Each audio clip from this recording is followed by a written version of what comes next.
Hey everybody, Brian the Rat Ride mechanic, carport builder, whatever you want to call me. Just don't call me late for lunch, and if you do, don't even try to feed me. I eat plenty on my own. Here you go, buddy. Everybody. Here's a square box Chevy, literally a 3/4 ton job here. I put a small block Chevy in here not too long ago. I did an engine swap, and no, I didn't do an LS. I did another small block. I call this the metric engine, the small block. It was probably the last of the good ones. I know it's got the bolt in the middle. Original to this truck, it had it on the sides on the small block. Another thing too, the difference, it's a one-piece seal in the crankshaft, and it also, the bolts go straight down on the intake manifold, so it was kind of a challenge to get parts for it. None of the small block I pulled out of here, none of the parts would interchange. So I got an extra idle block manifold, and of course the valve covers, and I'll take you over there and show you that also. This thing runs really sweet, I'll tell you. It's a four bolt main, block. Geez, and it's kind of rough. I'm going to fix it up. So let's get this old girl fired up here.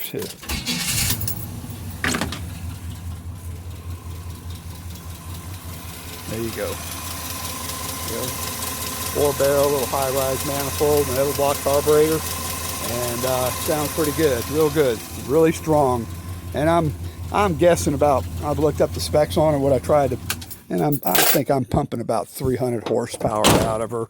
I didn't put on a dyno, but I'm just a guessing. That's probably where I'm at. I mean, you step on that thing, that's a big heavy truck. That's 8,000 pounds of truck going down the road, and you step on it, it's like my LTZ Impala, which has got 300 horsepower, and it puts you in the seat, puts you back in the seat. Well, this one will do it also. Here's the engine I pulled out, and this is the old tired small block Chevy. It turns over. I had a little, either a blown head gasket on her, or even maybe a cracked head. It got hot on me. And it's a 4-bolt main also. And I'm not going to give up on this old girl too. I'm going to fix her up.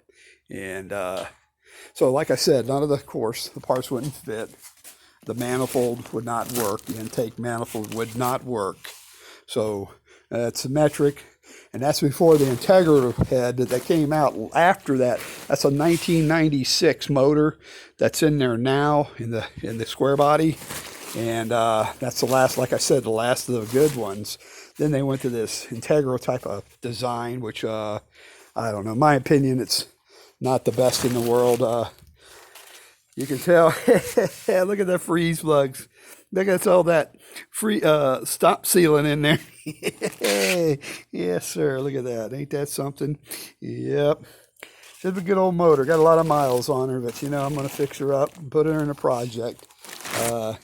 Who knows? I've been looking around for new projects, so but anyway, it is what it is, and it's all fun. And like I said, I like the square body Chevys and GMCs because, man, the parts are reasonable on these things. You get a hold of one, the body panels and parts, and National Car Depot. I can't think of the other place. LNC, they're pretty reasonable. I mean, the freight will eat you up more than the part will, unfortunately. But it's got the old rocker damage, the old rust out, and I got a door for it. I got a door for this side. So everything can be fixed. Got a welder, got the know-how to do it, just getting around to doing it. I have a lot of people. I'll tell you what, this is a box. This was a Bell South truck, a line truck from the telephone company. And it's got this big aluminum and fiberglass work bed on it. And I've had a couple of guys who took this to a car show, believe it or not. It's got an antique tag on her. It's 1983.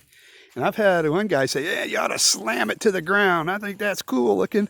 I've had a couple of my buddies say, get rid of that bed and just build a flat bed for it.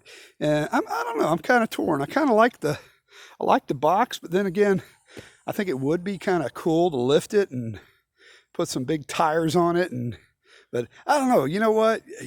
Y'all send me comments about it, and I'm going to do this. If everybody gives me enough comments of what I should do, if some say, hey, flatbed it, hey, some say slam it, or some say just leave the box on, leave it like it is stock, I'll tell you what, whatever way gets the most comments, thumbs up on that, and I'll go that way. So in other words, if a lot of people say flatbed it more than leave it alone, I'm going to flatbed. If a lot of people say leave it alone, and versus don't put a flatbed, I'll do it, vice versa. But anyway, hey, give me a thumbs up, likes, and make a comment, please. And somewhere on here, pap it somewhere there. But God bless you all, and thank you for watching. Have a good day, you hear?